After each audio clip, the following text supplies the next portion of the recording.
Your family, your parents are still there. Situation is still catastrophic. For the past 111 days, this genocide is ongoing, and it seems there is no end in sight to see an end to this misery. Now, my family miraculously survived the past 111 days, and I pray that they will be safe, because each time and then, each moment, we hear sad news, bad news, people are being starved in Gaza. You're very familiar with the football pitches of Gaza. We've seen the Israeli army use them as detention centres. We've seen football pitches bombed, taken out of commission, places where children normally would feel safe to go and play. I mean, in the Western world, we just cannot get our heads round what is happening to the youth of Palestine. There is no place is immune from Israeli attacks. When I was a kid, I used to play in the Yarmouk Stadium in the heart of Gaza City. And we've seen those heartbreaking and shocking scenes and videos of those pitches being used as detention centers and also a graveyard. Many footballers have been killed so far. Now, sport is an important element of our society.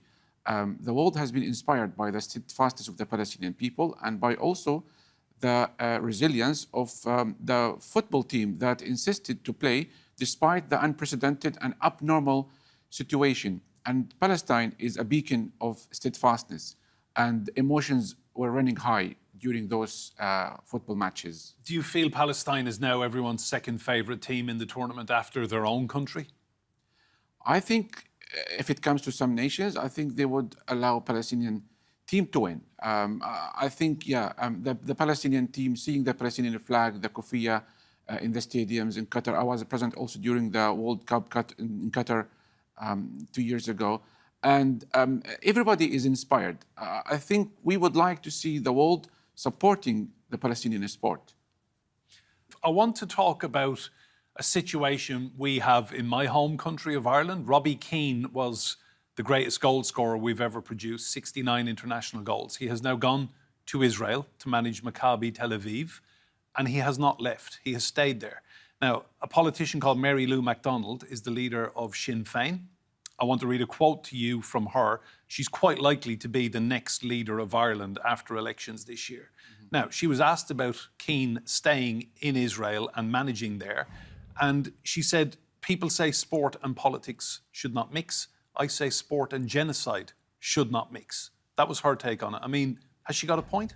Of course, indeed.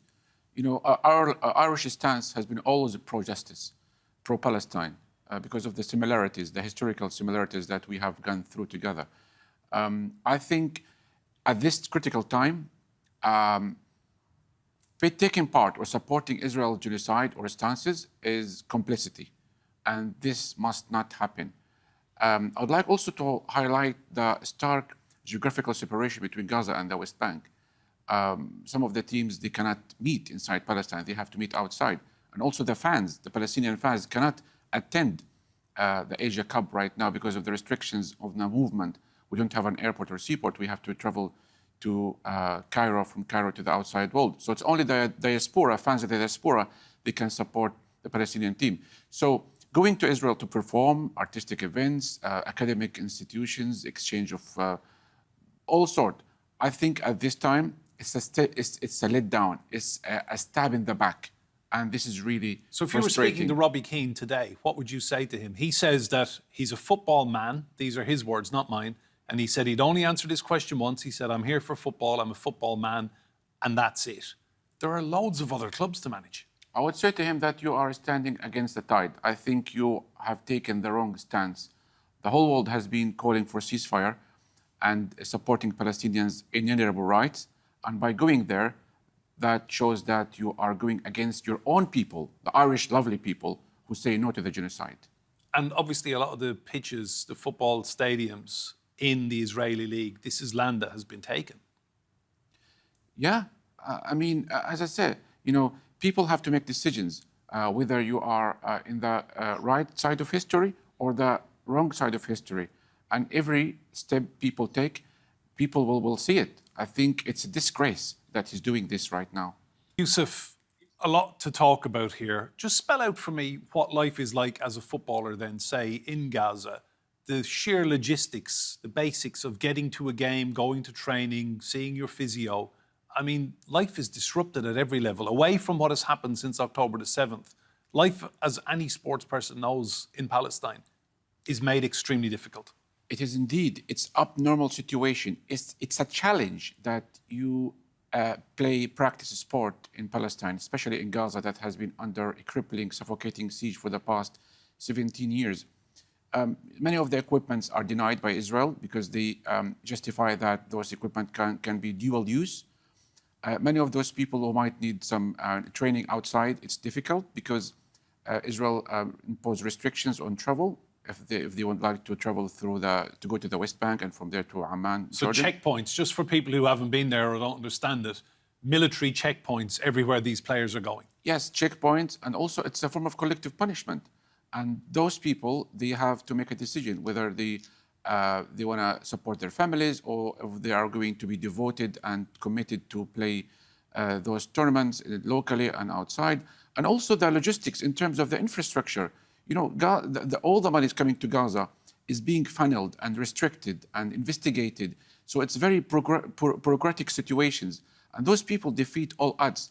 They would like to continue play and to draw a smile on their the faces of their fans. I was born in Shuja'iyya, so I support Shuja'iyya football team. I recorded a piece for myself being inside Al Yarmouk Stadium, and I saw a lot of people having fun, enjoying themselves, despite the fact many of them even they cannot find a meal, to feed their. But they play their favorite sport, football, and many of the kids on the streets of Gaza they have no shoes. They just on barefoot, hurt their knees and stuff. But also there is no extra stadiums, lack of facilities. I saw people play tennis. I saw people different sports. But of course, football is the main one. And I would urge those international organizations to invest in rebuilding more stadiums and training those who have the skills. And when all of this, God willing, passes. Inshallah.